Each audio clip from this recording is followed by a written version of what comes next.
আমি কন্যাশ্রী আচার্য, contact number 84-205-82-83-1। তো free consultancy আমার কাছ থেকে কীভাবে পাবে সেই নিয়ে অনেকগুলো ভিডিও করা হয়েছে। সেই ভিডিওগুলো দেখে পরপর সেইভাবে আমাকে ডেটাবেস পাঠালে তবেই আমি ক্যালকুলেশন করে ফ্রি কনসালটেন্সি দিতে পারবো।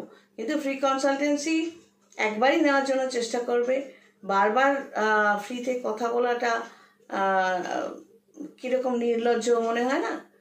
তো আজকে একরকম কথা বলে ফ্রিতে, আবার কালকে আরেকটা টপিক নিয়ে কথা বলবে, আবার পরশু আরেকটা টপিক নিয়ে কথা বলবে, না আমার বিরক্ত লাগে। হ্যাঁ, তো যাই হোক, আমি যখন কোথাও যাই আমি টাকা পয়সা দিয়েই কাজ করাই।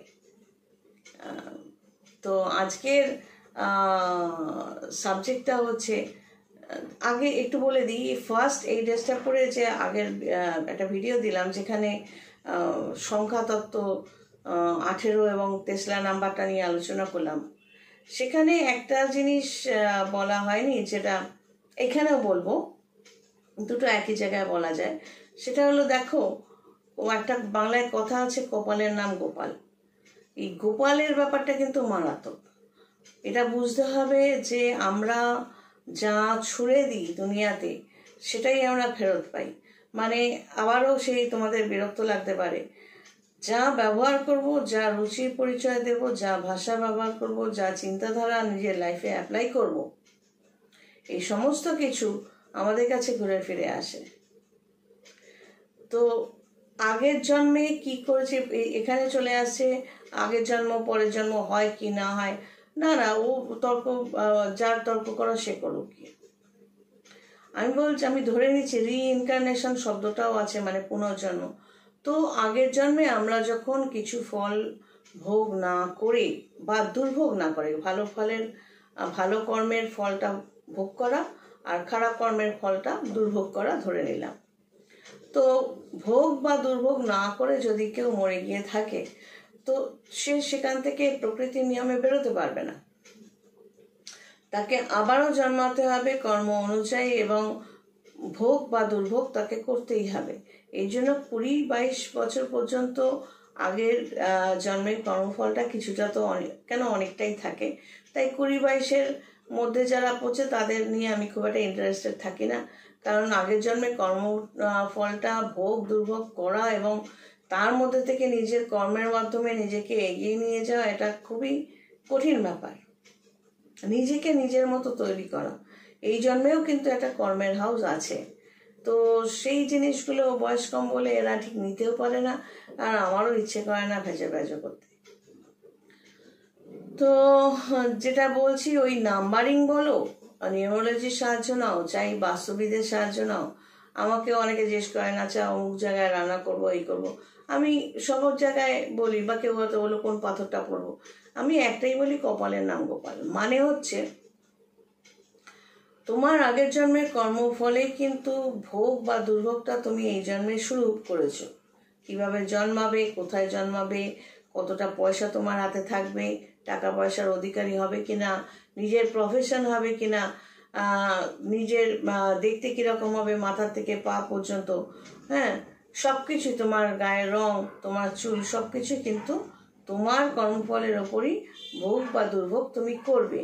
এবার 18 থেকে 20 বছর পর্যন্ত ওর মধ্যেই সময় এবং সিচুয়েশন তোমার ফলে থাকুক বা না থাকুক, তার মধ্যেই নিজের কর্মটা নিঃস্বার্থ করে যদি নিজের জন্য কিছু করতে পারো, তো সেই কর্মটা তোমাকে ওই 20-25-এর পর থেকে আবার ফল দেবে। তো ঘটনাটা হচ্ছে, তুমি নিজের জন্য কতটুকু করলে নিজেকে জিজ্ঞেস করো। শুধু বাস্তুবিদকে পয়সা দিয়ে, আমি নিজেও বাস্তুর কাজ ঠিক করে দিই, আমার কাস্টমাররাও জানে। তো আমাকে পয়সা দিয়ে করানোর আগে জিজ্ঞেস করো তুমি নিজে কিরকম। বাস্তুর কারেকশন করা বা পাথর পড়া বা কবচ পড়া বা 14 বার তুমি মন্দিরে যাচ্ছ, কিছুই তোমাকে হেল্প করবে না যদি তুমি নিজে না বদলাও। আমি আগেও বলেছি, ভালো কাজের ফল মানুষ অবশ্যই পায়, আবার খারাপ কাজের ফলও সঙ্গে সঙ্গে পায়। কিছু ফল সঙ্গে সঙ্গে আসে, কিছু ফল দেরিতে আসে। একটা কথা মাথায় রাখবে, তুমি একটা আম খাও বা যে কোনো ফল খাও, তুমি একটা বীজ পুঁতে দাও। পুঁতলে একটাই, তুমি কি দিলে? প্রকৃতিকে দিলে। তার থেকে খেয়ে তুমি তাকে পুঁতে দিলে এবং মাঝে মধ্যে গিয়ে জল টল দিলে। তো প্রকৃতি কিন্তু তোমাকে একটা পুরো আম গাছ বা একটা পুরো ফলের গাছ, পুরো একটা ফুলের গাছ ফেরত দেবে। সে কিন্তু অনেকাংশে ফেরত দেবে। তো এটা ইউনিভার্সাল একটা রুল, যেটা আমি বহুবার বলেছি। শিক্ষিত না হলে আমাকে নক করো না, কারণ আমার কথাবার্তা অনেকেই বুঝতে পারবে না। ওই ভরে পড়েছে মা কালী বাবা কালী বলে আমি নাটক কোনোদিন করিনি, আর আমি সেই জন্য তোমাদের তাবিজ কবজ দিয়ে ভুজুং বাজুং দিয়ে বোঝাবো না। আমার অতটা দুরবস্থা হয়নি। জ্যোতিষী হিসেবে, তান্ত্রিক হিসেবে আমাকে অনেক খাটতে হয়েছে। এই জায়গাটায় আসতে গিয়ে অনেক অনেক সাফার করতে হয়েছে এবং আজও আমি নিজের মতো করে এই জায়গাটা চালিয়ে যাচ্ছি। তো ওই ভুজুং বাজুং দিয়ে নাটকবাজি করার মতো অবস্থা আমার এখনো হয়নি। যদি হয়, আমার মনে হয় তার চাইতে গলা দড়ি দিয়ে মরে যাওয়া ভালো, বা জলে ডুবে মরে যাব, যদি ভুজুং বাজুং দিয়ে কোনো কাজ করতে হয় আমাকে। তো সেটাই বলছি যে যেটা আমরা প্রকৃতিকে দেব। তো তুমি যখন একটা খারাপ ভাষা বলছো, তুমি বাতাস, মনে রাখতে হবে পঞ্চভূত, ক্ষিতি আপ তেজ মরুদ্গম, এই পঞ্চভূতের মধ্যে 5টা এলিমেন্ট, যে ইউনিভার্সাল এলিমেন্ট, মানে আমাদের যেটা আমাদের মেনলি আমাদের শাস্ত্র মতে বলা হয়েছে। বিভিন্ন জায়গায় আমরা এই 5টা এলিমেন্টকে নিয়ে চলি। এই 5টা এলিমেন্টের মধ্যে বাতাসটাও একটা। তুমি একটা গালাগালি দিচ্ছ, তার মানে বাতাসের মধ্যে তোমার গালাগালিটা কিন্তু চলে গেল। ওই 1 গুণ গালাগালি কিন্তু এমন সময় হবে যে 10 জন মিলে তোমায় গালাগালি দেবে। যদি এমন হয় যে কেউ তোমাকে বাধ্য করছে, তোমাকে রাগিয়ে দিচ্ছে, তোমাকে ক্ষতি করছে, তখন তুমি দিলে, তাহলে ফলটা কিছুটা হলেও তুমি কম পাবে। মানে খারাপটা তুমি পাবেই, কারণ কেউ তোমায় উত্তেজিত করলো, অসভ্যতা করলো, তোমায় বাধ্য করলো গালাগালি দিতে, এটা তোমার এক্সকিউজ আছে। কিন্তু ঘটনাটা হচ্ছে, যেহেতু তুমি দিলে, সেহেতু কিন্তু বাতাসের মধ্যে তুমি খারাপটা ছুড়ে দিলে, তোমাকে কিছু তো পেতেই হবে খারাপ। তাতে কি হবে? এবার তাহলে কি করা দরকার? তাহলে সেই মানুষগুলোর থেকে দূরে থাকতে হবে যারা এরকম বাধ্য করছে তোমাকে দিয়ে খারাপটা করাতে বা খারাপটা বলতে। তো এটাও একটা কারণ আমার লাইফে, যে মানুষগুলোর জন্য আমার অনেক ক্ষয়ক্ষতি হয়েছে, তাদের আমি একেবারে চিরতরে ত্যাগ করেছি। আমি চাই না যে কোনো খারাপ কিছু আমার মাধ্যমে হোক, যাতে আমাকেই সেটা ভোগ করতে হয়, দুর্ভোগ করতে হয়। গায়ে যেচে কারো সম্পর্কে নোংরা কথা বলা, কারোকে আন্ডার এস্টিমেট করা, কারো ক্ষতির চিন্তা করা, না, আমি করি না, আজও করি না, আগেও করিনি, আজও করি না। আমি নিজের দুনিয়া নিয়ে থাকতে আগেও ভালোবাসতাম, আজও ভালোবাসি।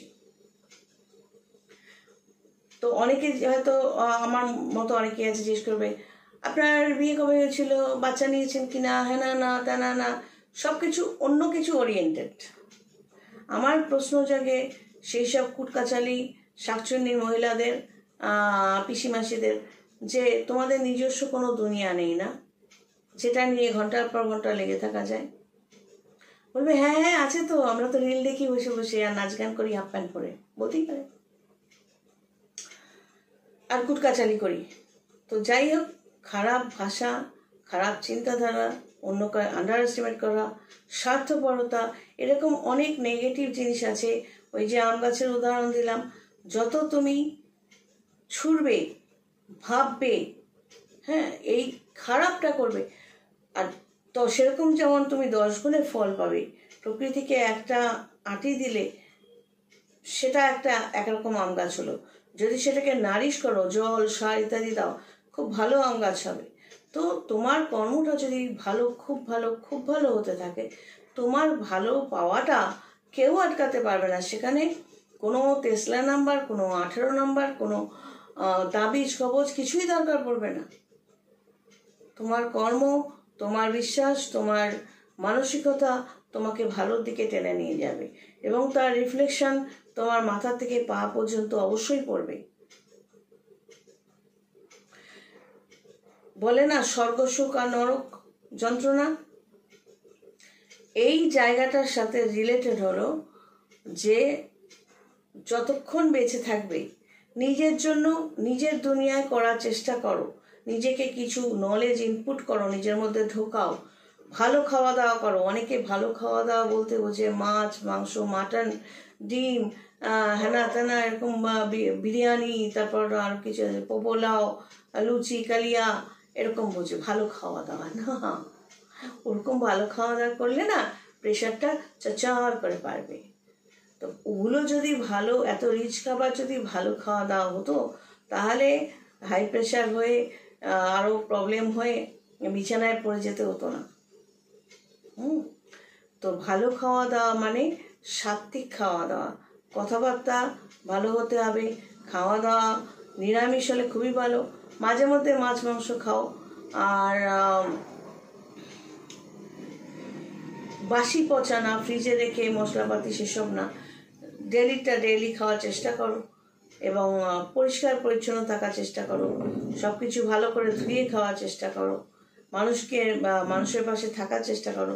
এটা কিন্তু ঘটনা যে তুমি কারোর জন্য করবে, তুমি কখনো আশা করে করবে না যে আমি এর জন্য করছি সেই জন্য ওখান থেকে আমি ভালো ব্যবহারটাই পাবো। এখানে ছোট্ট করে বলে দিই কাজের লোকের কথা।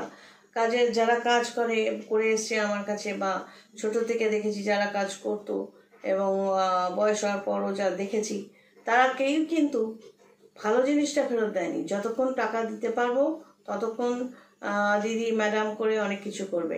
যেই পেশেন্ট ফিরবে আমাকে নিয়ে বাইরে সমালোচনা করবে, আমার কাজ নিয়ে সমালোচনা করবে, ভালো মন্দ নিয়ে সমালোচনা করবে, আমি তাদের সাবজেক্ট হয়ে যাই।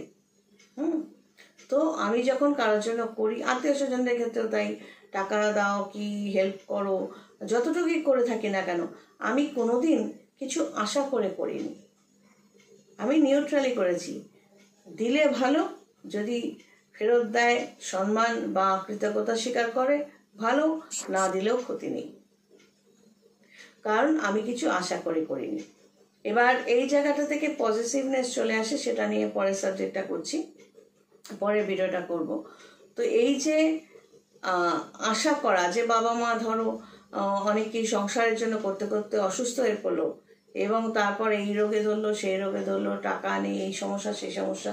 তো তার চেয়ে এটা মনে রাখতে হবে তাদের যে ছেলেমেয়ের জন্য করছো ঠিক আছে, কিন্তু নিজের দিকেও খেয়াল রাখতে হবে।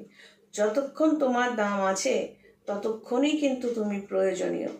আবারও বলছি, যতক্ষণ তুমি অন্যের কাজে লাগবে ততক্ষণই তুমি প্রয়োজনীয়। যখন অসুস্থ হতে শুরু করবে, বিভিন্ন ঘাটতি শরীরে দেখা দেবে, যেহেতু তুমি নিজের খেয়াল রাখোনি, তখন কিন্তু আস্তে আস্তে তোমার কাছের লোকগুলোই তোমার সাথে এমন ব্যবহার করবে, ফেলে রাখবে, এবং অথবা হসপিটালে নার্সিংহোমের জায়গা হলো, সেগুলো কিন্তু নরক যন্ত্রণা স্টার্ট হয়ে গেল। যতক্ষণ নিজে হাতে পায়ে চলে ফিরে বেড়াতে পারছি ততক্ষণই স্বর্গসুখ, যখন অসুস্থ হয়ে পড়বে সেটা কিন্তু নরক যন্ত্রণা স্টার্ট হলো। যখনই অন্যের ওপর নির্ভরশীল হবে তখন মনে হতেই পারে যে অমুকে কেন দেখছে না আমাকে, তমুকে কেন দেখছে না। ও তুমি তাদের জন্য করেছিলে স্বার্থ নিয়ে, যে আমি করছি তাই সেই জন্য বুড়ো হলে বা অসুস্থ হয়ে পড়লে আমাকে দেখতে হবে। এই পজিটিভনেসটা নিয়ে পরের ভিডিওটা করছি, যদি ভালো লাগে অবশ্যই দেখো। সবাই ভালো থেকো, God bless and take care.